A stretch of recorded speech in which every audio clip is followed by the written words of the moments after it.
देखिए मुझे अगर आर ई और एक्सएम अगर पता करना है तो कैसे पता करोगे? देखिए मेरे पास कॉस फाई नॉट है, मेरे पास आई नॉट का वैल्यू है, तो अगर सपोज मुझे यहाँ से अगर आप में देखिए अगर इस करंट का अगर आप इंपेडेंस ट्रायंगल अगर फाइंड करना चाहते हो तो उसका इंपेडेंस ट्रायंगल देखिए किस टाइप से आएगा करंट का, ये आपके पास जो रहेगा this will be what I E active component of the current, ये जो रहेगा आपके पास लैगिंग बाय 90 डिग्री आ रहा है तो this will be what I am, ठीक है इस टाइप से, और ये इन दोनों को जो जोड़ेगा वो कौन सा होगा? That will be I not, क्या होगा? That will be nothing but I not, इस टाइप से रहेगा, और इन दोनों के बीच में जो एंगल रहेगा that will be what power factor angle phi, इस टाइप से रहेगा, ठीक है। अब ये आई नॉट एक्चुअली अगर सपोज मुझे आई ई फाइंड करना तो आई ई क्या होगा?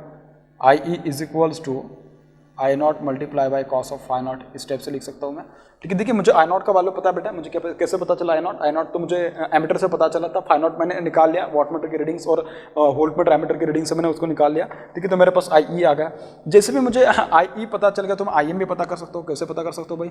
आई एम अगर मुझे सपोज पता करना है तो देखिए this will become I not multiply by what sine of phi not, I not multiply by what sine of phi not, तो मैं यहाँ से उसको आराम से पता कर सकता हूँ। मुझे आई ई पता चल गया, मुझे आई एम भी पता चल गया। अब देखिए अगर ये दोनों चीज़ें मुझे आराम से पता चल गई तो अभी तो मेरा बहुत सारा काम यही पे खत्म हो गया, क्योंकि मैं यहाँ से आर ई आराम से पता कर सकता हूँ। आर ई क्या होगा? R E is equals to this will be what V per phase divided by what I E, this will be what divided by I E, इस टाइप से। सिमिलरली अगर मैं एक्सएम की बात करूँ तो देखिए XM is equals to V divided by J times of minus J times of what minus J times of क्या आएगा?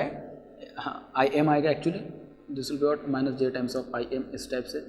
तो this will be equals to what J times of V by V per phase होगा actually, this will become what per phase V phase divided bye I am, और ये जो बनेगा this will become what this will become J times of XM, ये क्या बनेगा? जे times of XM, इस type से आने वाला है। तो एक्सएम का वैल्यू भी पता चल जाएगा आपको, आर ई का भी वैल्यू पता चल जाएगा, आई नॉट का वैल्यू पता चल गया, उसके बाद एक्सएम आई नॉट का वैल्यू पता चल गया, कॉस फाई नॉट का वैल्यू पता चल गया, वी एल का वैल्यू पता चल गया, आई नॉट का इसका वगैरह सब कुछ पता चल गया, ये स्टेटर कॉपर लॉसेस पता चल गए, ये सब कुछ पता चल गया।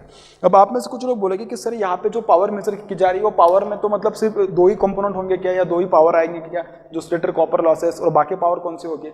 एक सिंपल बात बोलो, देखिए नाम क्या था? नो लोड टेस्ट था। नो लोड टेस्ट मतलब टेस्ट में कोई भी मैंने क्या है ना कि लोड कनेक्ट ही नहीं किया है तो लोड का पावर आएगा ही नहीं। अब जो पावर आएगा कौन सा आएगा? देखिए यहाँ पे जो भी कुछ पावर आएगा आपके पास, यहाँ पे कुछ लॉस होगा, that will be what core loss component of the core loss आएगा, ठीक है। यहाँ पे जो भी कुछ लॉस होने वाला, क्योंकि ये तो रेजिस्टेंस है उसमें कुछ करंट जा रही है, तो I square multiply by R E that will be core loss component of the power, ठीक है, वो कोर लॉस पावर आएगा।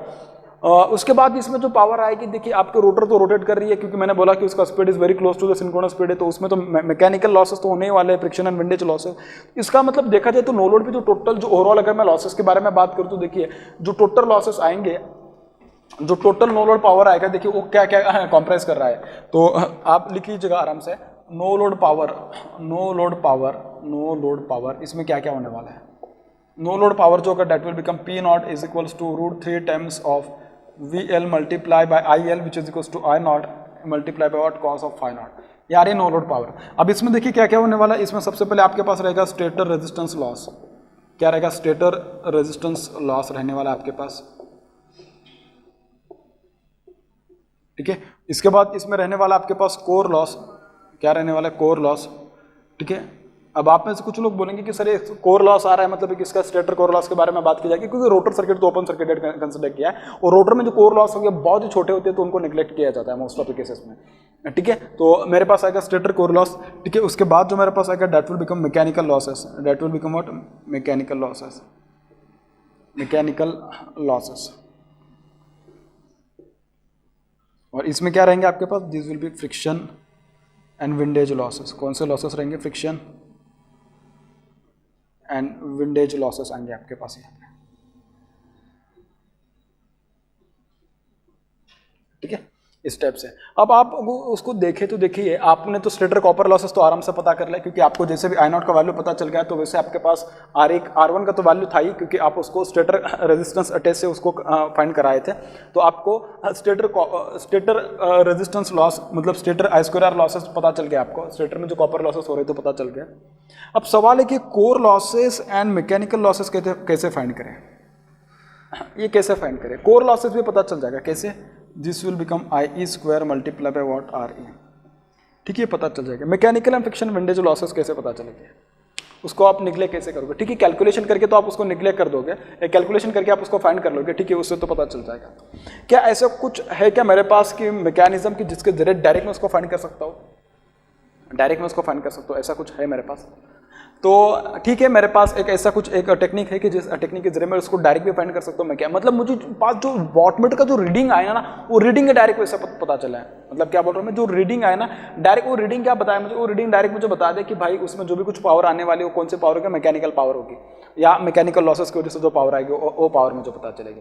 अब देखिए मैं क्या करने वाला हूँ, मुझे एक बात तो पता है, क्या पता है मुझे, देखिए जहाँ पे भी आई स्क्वायर आर लॉसेस या कॉपर लॉसेस की बात चल रही है, तो देखिए ये तो किसके ऊपर डिपेंड करता है, करंट के ऊपर डिपेंड करता है, मतलब इसमें वोल्टेज का भी कंपोनेंट होगा। आई स्क्वायर आर लॉसेस है तो आई जो होगा उसमें तो वोल्टेज भी आएगा, ठीक है, क्योंकि वोल्टेज डिवाइडेड बाय इंपेडेंस है तो करंट लिखी जाएगी। उसके बाद कोर लॉसेस जो होगा it also depends upon the voltage, और अपन तो बहुत अच्छे से पढ़े हैं ट्रांसफार्मर में कि कोर लॉसेस कैसे होते हैं, eddy hysteresis losses, eddy current losses. तो core losses depends on voltage, अपन को पता है, इसमें भी वोल्टेज का रोल आने वाला है। अब अगर सपोज मैं वोल्टेज का वैल्यू धीरे धीरे कम करते करते अगर देखा जाए तो आप देखिएगा उसको थोड़ा अच्छे से, मैं उसका ग्राफ निकालता हूँ, उस ग्राफ से पता चल जाएगा आपको, ठीक है, यहां से उसका ग्राफ से पता चल जाएगा।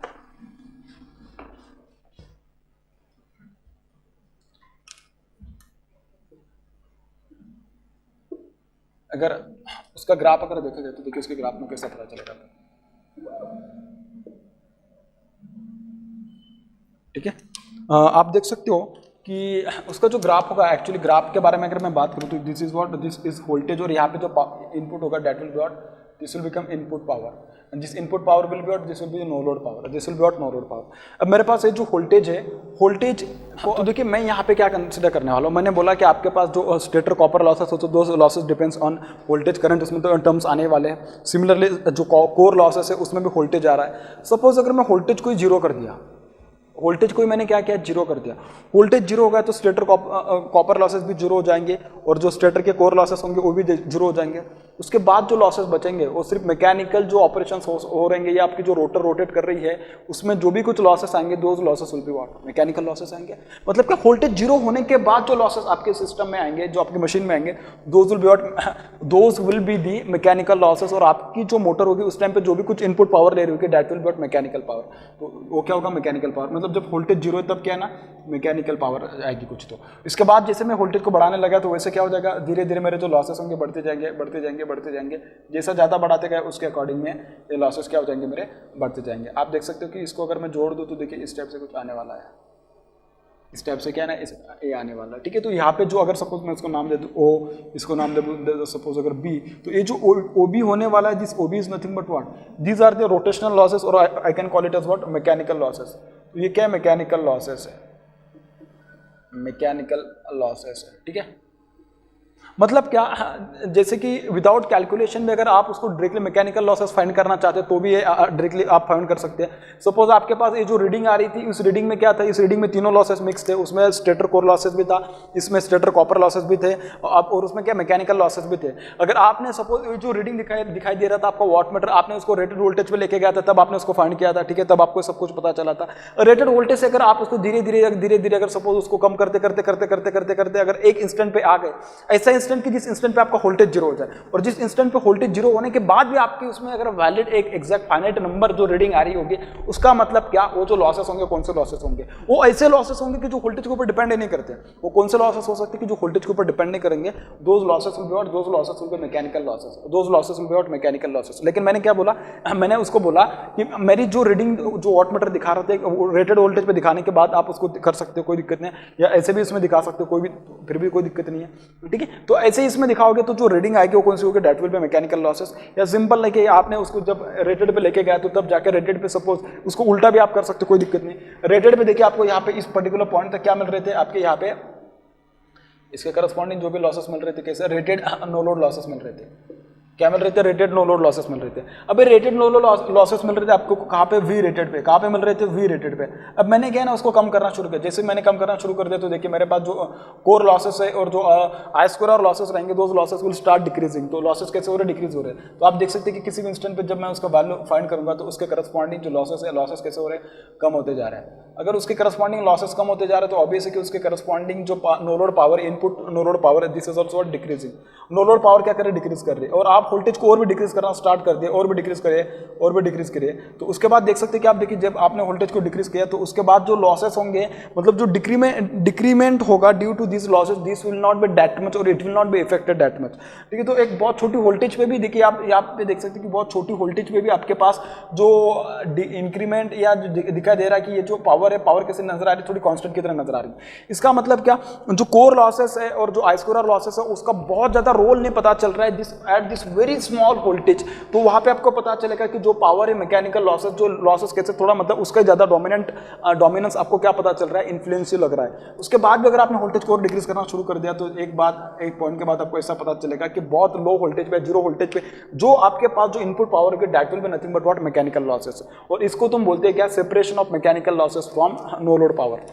क्या बोल सकते हो आप उसको, इसको आप हेडिंग दे सकते हो क्या, सेपरेशन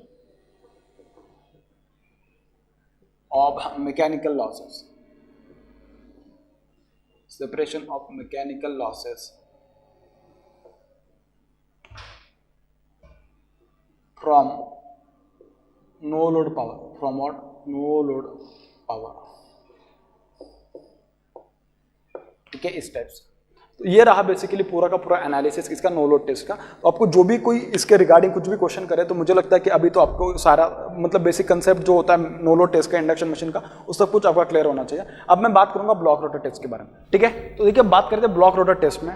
देखिए इसमें ब्लॉक रोटर टेस्ट में नाम से पता चल रहा है कि ब्लॉक मतलब क्या, रोटर को आप ब्लॉक करके रखने वाले, रोटर विल बी ब्लॉक्ड। मतलब क्या, रोटर को आप क्या करने वाले, एकदम ऐसे फर्मली पकड़ के रखने वाले हो, ऐसे एकदम पकड़ के रखने वाले, रोटर को आप ना रोटेट होने नहीं देने वाले। It means your rotor will be at stand still condition. अगर आपका रोटर स्टैंड स्टिल पे, तो मुझे एक बात बोलो बेटा, रोटर का स्पीड क्या होगा, N R will be equal to what, 0। N R कितना होगा, 0। अगर एन आर 0 तो स्लिप का वैल्यू क्या होगा, S is equal to N R minus N S minus N are,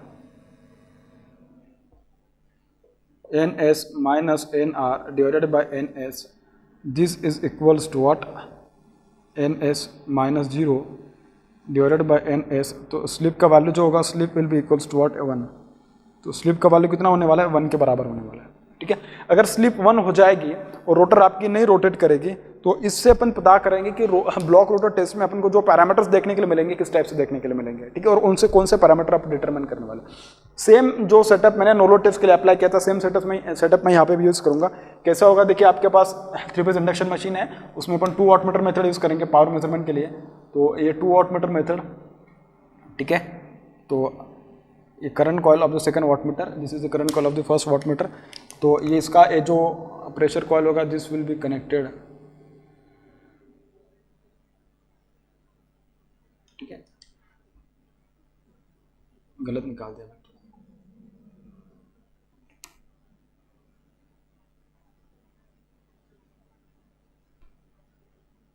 Similarly, this is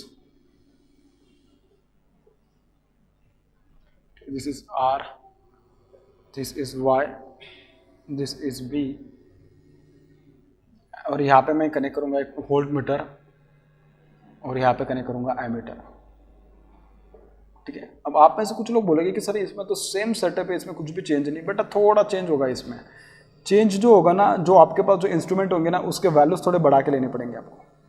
मतलब क्या, क्योंकि देखिए यहाँ पे जो शॉर्ट सर्किट टेस्ट, मतलब block rotor test is nothing but kind of short circuit test. Short circuit test तो इसमें करंट थोड़ा ज़्यादा आएगा, तो पावर फैक्टर भी नो लोड के कंपैरिजन में थोड़ा ज़्यादा रहेगा, अच्छा खासा रहेगा पावर फैक्टर।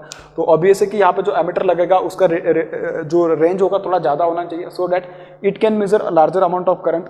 ठीक है, वोल्ट मीटर का रेंज थोड़ा कम भी लिया तो भी चलेगा, क्योंकि यहाँ पे उतनी वोल्टेज की जरूरत नहीं पड़ेगी। मैं बताऊंगा कि उसका रेंज कितना, मतलब कैसे वोल्टेज का वैल्यू होने वाला है, तो वैल्यूज आपको पता होनी चाहिए। ठीक है, मतलब इसके वैल्यूज थोड़े बढ़ा के लेने हैं अपन को। ये जो इंस्ट्रूमेंट यूज करने वाले इनके रेंजेस थोड़े बढ़ा के लेने वाले। रेंज जो आएगी इसका, सपोज अगर इसके पहले 3 एम्पेयर करंट मेजर कर रहा हो तो शॉर्ट सर्किट केस में 20 एम्पेयर, 50 एम्पेयर, 40 एम्पेयर तक भी जा सकता है, अगर उसकी रेटिंग उतनी होगी उस टाइप से। तो मतलब रेटेड करंट कितना है उस टाइप से। अब देखिए मैं इसका सेटअप बना के बता दिया हूँ। अब मेरे पास जो सप्लाई देखिए किस टाइप से रहने वाली है। यहाँ पे जो सप्लाई मेरे पास, सप्लाई कैसे वेरिएबल होने वाली है, सप्लाई कैसे होने वाली है, मेरे पास वेरिएबल सप्लाई है। अगर मेरे पास जो सप्लाई बटा अगर वेरिएबल है तो मतलब मैं क्या करने वाला हूँ, देखिए मैं क्या करूँगा, इस वोल्टेज को इस तरीके से वैरी करूँगा, इस वोल्टेज को मैं इस तरीके से वैल्यू करूंगा सो डैट मेरी जो मोटर है, मोटर से कैसे करंट चली जाए, मेरी जो मोटर से करंट जाएगी that should be rated current के बराबर जानी चाहिए। और इस वोल्टेज को मैं जीरो से स्टार्ट करूंगा बढ़ाना, उसको मैं तब तक वैरी करूंगा जब तक मेरे मोटर से रेटेड करंट नहीं जाती। जैसे भी मेरी मोटर से रेटेड करंट स्टार्ट करना मतलब फ्लो करना स्टार्ट कर दिया, तुरंत मैं इस वोल्टेज को वेरिएशन को क्या कर दूंगा, रोक दूंगा। इसको रोक दिया तो उसके बाद मेरे पास जो रीडिंग्स आएंगे वाटमीटर 1 और वाटमीटर 2, इसकी रीडिंग्स और वोल्टमीटर और एमीटर, इनके रीडिंग्स को मैं क्या करूंगा, इनके रीडिंग्स को मैं नोट डाउन कर लूंगा। उसके बाद मैं उसका पूरा एनालिसिस करूंगा कि स्टेटर में कितना लॉस आ रहा है, रोटर में कितना लॉस आ रहा है, कौन कौन से रीडिंग्स है, उसके वैल्यूज के बारे में डिस्कस करेंगे। फिर तो देखिए ये अपने पास इंडक्शन मशीन है, उसका इक्विवेलेंट सर्किट निकाल लेते हैं, फिर बाद में अपन उससे भी पता कर लेंगे कि जो पैरामीटर्स किस स्टेप से आ रहे हैं। तो इसका इक्विवेलेंट सर्किट पहले किस तरीके से आएगा, जैसा सेम इसके पहले लिखा था सेम इक्विवेलेंट सर्किट रहेगा, ये रहेगा यहाँ पे।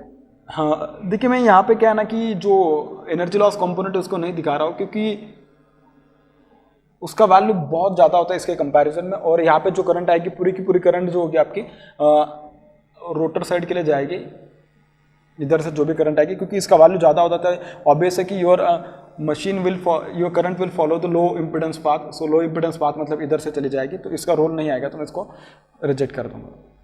ठीक है, इस टाइप से।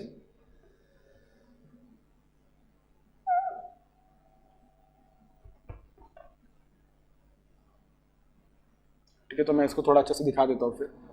तो ये जो बनेगा मेरे पास, this will be come out magnetising reactance JX10.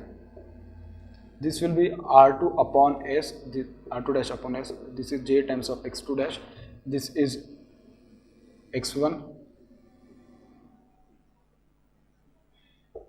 This is R1 और यहाँ से जो करंट जा रही है, this is short circuit current ISC, इस टाइप से। ठीक है, अब इसमें देखिए R2/S, S का वैल्यू कितना बटा S का वैल्यू तो 1 है, तो रोटर रेजिस्टेंस तो अपने आप में बहुत छोटी वैल्यू होती है। तो ऑब्वियस अगर इसका वैल्यू बहुत छोटा है, इसका भी वो इसका भी छोटा वैल्यू होता है थोड़ा, मतलब इसके कंपैरिजन में R2 के कंपैरिजन में X2 थोड़ा बड़ा होता है, लेकिन इतना भी ऐसा मतलब कि 20-40 ओम से ज़्यादा है ऐसा बिल्कुल नहीं, बहुत छोटा वैल्यू होता है। 0.1 ओम होगा इसका, तो इसका 0.2 ओम हो सकता है, 0.5 ओम हो सकता है, इस टाइप से। तो इन दोनों के कंपैरिजन में देखा जाए तो XM का वैल्यू डेफिनेटली ज़्यादा ही वैल्यू, बहुत बड़ा वैल्यू है। तो XM को भी मैं क्या कर दूंगा, इसको रिजेक्ट कर दूंगा, इसको मैं क्या कर दूंगा, नेग्लेक्ट कर दूंगा। XM का बहुत छोटा वैल्यू, बहुत बड़ा value in comparison to this one. तो XM में जो भी करंट आएगी वो बहुत ही कम करंट होगी in comparison to the current flowing through the rotor side. तो उसका इसकी जो करंट आएगी, this current will be like negligible होगी, तो इसकी वजह से नेग्लिजिबल करंट को मैं रिजेक्ट कर दूंगा या नेग्लेक्ट कर दूंगा। समझ में आ रही बात? तो अगर ये ऐसा है तो देखिए मेरे पास जो शॉर्ट सर्किट करंट जो आने वाली होगी उसका वैल्यू किस टाइप से आएगा, जो शॉर्ट सर्किट करंट आएगी IS से विल बी इक्वल्स टू, अगर मैं इसको नेग्लेक्ट कर दूंगा तो जो भी करंट आएगी मेरे पास सप्लाई से पूरी की पूरी करंट इस टाइप से फ्लो होने वाली होगी आपके पास। इस टाइप से आपके पास पूरी की पूरी करंट फ्लो होगी।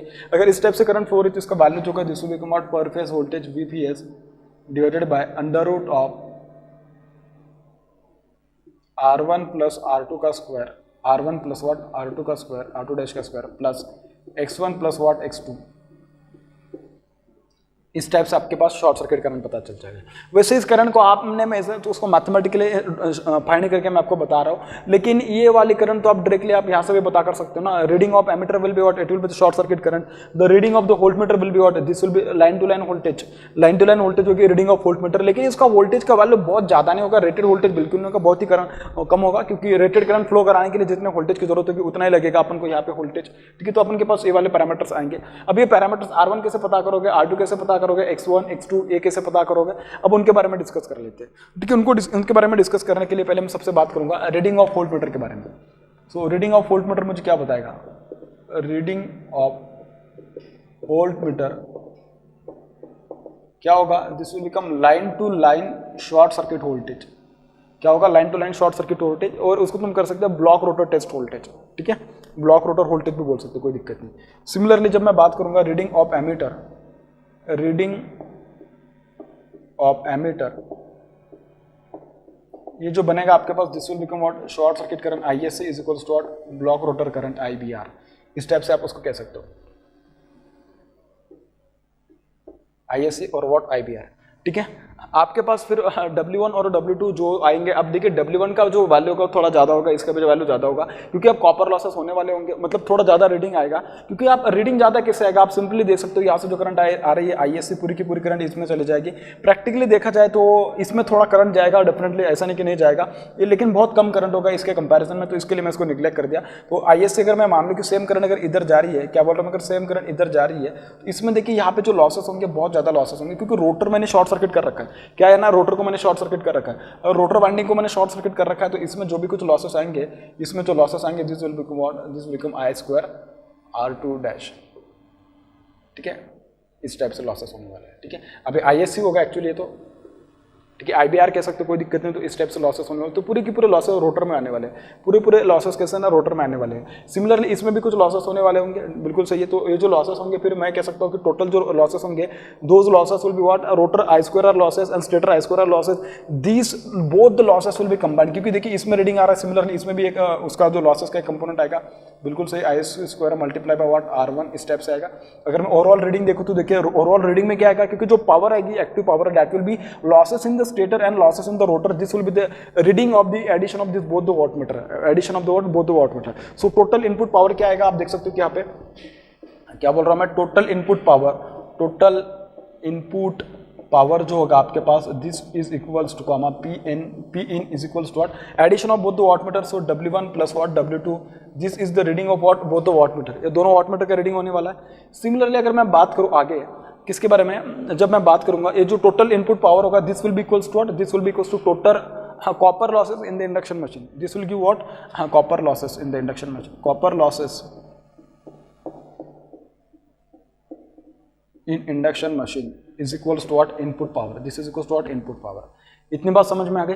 देखिए आपके पास VLSC मतलब शॉर्ट सर्किट वोल्टेज आ गया, इसको मैं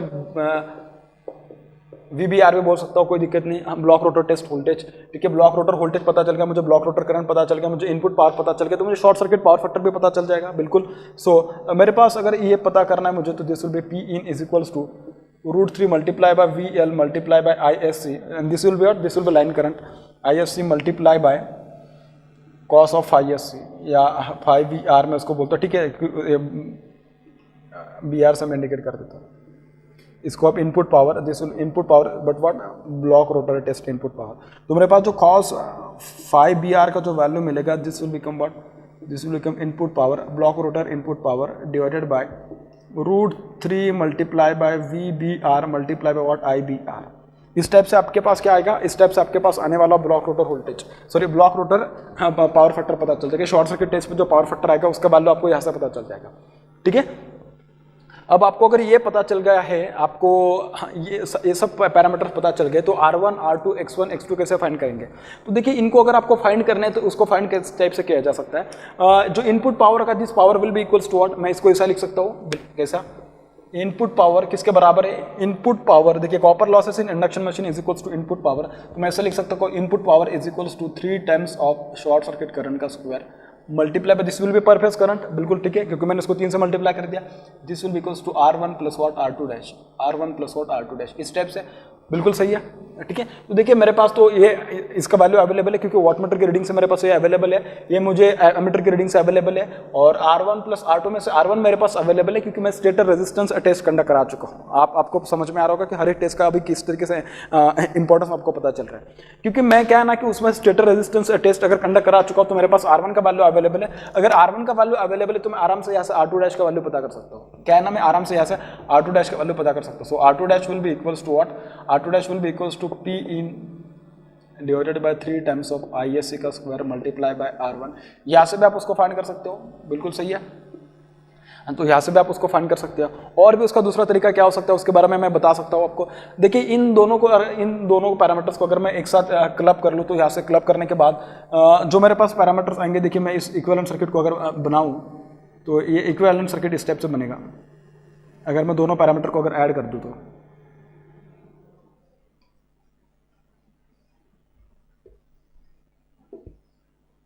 ठीक है, इस टाइप से। तो यहाँ पे जो वोल्टेज होगी, कौन सी वोल्टेज होगी, दिस विल बिकम VBR, और जो करंट जा रही होगी ब्लॉक रोटर करंट IBR, ठीक है। दोनों रेजिस्टेंस को अगर मैं साथ बना दूं तो उसको मैं इक्विवेलेंट रेजिस्टेंस बोल दूं R01 refer to the primary side. Similarly this will become what, X01, इस टाइप से बिल्कुल सही है। R1 और R2 कैसे निकाले मैंने वहाँ पे बता दी है। और भी एक तरीका हो सकता है उसको निकालने का, तो उसके बारे में मैं बात कर लेता हूँ। देखिए किस टाइप से, अगर मुझे वहाँ से उसको निकालना है तो मेरे पास देखिए ISC या IBR का वैल्यू किस टाइप से आएगा, ये मैं इसके पहले यहाँ पे निकाल चुका हूँ, ठीक है। क्योंकि R0 क्या है, R01 is nothing but what, ठीक है, मैं यहाँ पे लिख देता हूँ चाहे तो, R01 is equals to R1 plus R2 dash, similarly X01 is equals to what, X1 plus X2 dash. ये आप उसको आराम से पता कर ले इस टाइप से। देखिए आपके पास R01 भी आ गया, X01 भी आ गया, तो आप उसको फाइंड कर लोगे, इसमें कोई दिक्कत नहीं है। अब मेरे पास सवाल होगा कि R1 और R2 इंडिविजुअल कैसे फाइंड करें। अब ठीक है, R01 या X01 उसको कैसे फाइंड करें, तो R01 को देखिए आप कैसे फाइंड करोगे, पहले सबसे पहले फाइंड करोगे Z01 which will be equals to what, V per phase VBR divided by what, IBR per phase, IBR what per phase, इस टाइप से, ठीक है। तो आप अगर उसको इस टाइप से अगर पता कर ले, ठीक है, मैं उसको अंदर लिख देता हूँ पर फेज, ये BR रहेगा इधर, Z01 मेरे पास पता चल जाएगा, ठीक है।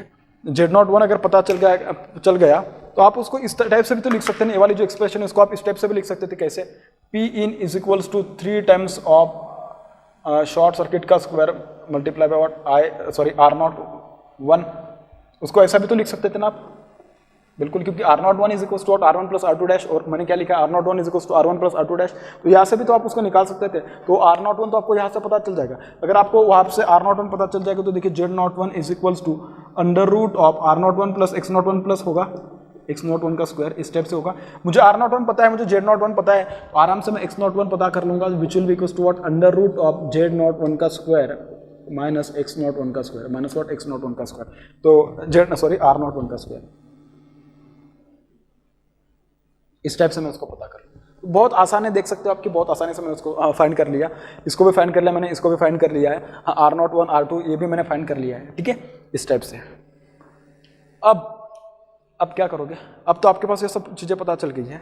सर इसमें X0 और X01 में मुझे X1 और X2 अगर पता करना है तो कैसे पता करोगे, कैसे पता करो इनको, अगर आपको पता करना है तो इसको पता करने के लिए देखिए जो भी वैल्यू आएगा ना X01 का, तो अपन इसमें ऐसा कंसीडर करते हैं कि X0 X1 is equals to what, X2 dash, अगर इस टाइप से अपन ऐसा कंसीडर करते हैं, दोनों के वैल्यू अप्रॉक्सीमेटली सेम ऐसा कंसीडर कर लेते हैं, ठीक है। अगर ऐसा कंसीडर कर लिया कि this will be equals to what, this will be equals to X01 divided by 2, this will be equals to what, this will be equals to X01 divided by 2, इसके बराबर आने वाला है। बेटा इतना बात समझ में आ गई।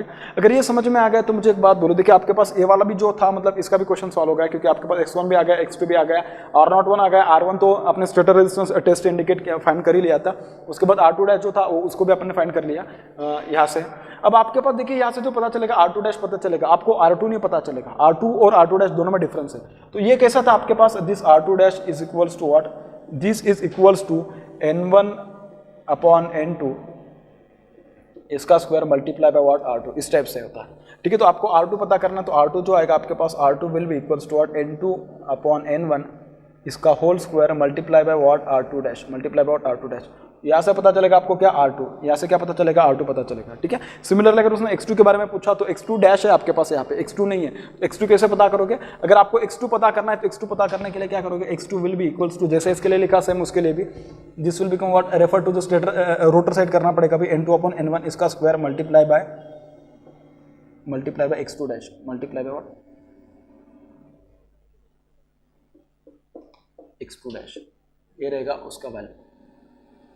तो इतना सिंपल तरीके से इनको सॉल्व करना होता है, इसमें बस जल्दबाजी मत करना, अदरवाइज चांसेस है कि उसमें गलती कर बैठोगे आप लोग, ठीक है। ये पूरा का पूरा आपने इसको सॉल्व कर लिया है। इसमें एक और तरीका हो सकता है, अगर इसको अगर सॉल्व करना था, अगर rather than going for this particular way, आप उसको दूसरे तरीके से फाइंड कर सकते थे। कैसा, देखिए अगर आप इंपेडेंस ट्रायंगल निकालोगे, इंपेडेंस ट्रायंगल की बात करोगे, तो इंपेडेंस ट्रायंगल से देखिए किस टाइप से बात हो सकती है। इंपेडेंस ट्रायंगल में देखिए ये रहेगा आपके पास यहाँ पे Z01, ये रहेगा आपके पास यहाँ पे R01 और ये रहेगा X01, और इनका एंगल जो होगा that will become what, cos of 5BR, ठीक है, इस टाइप से।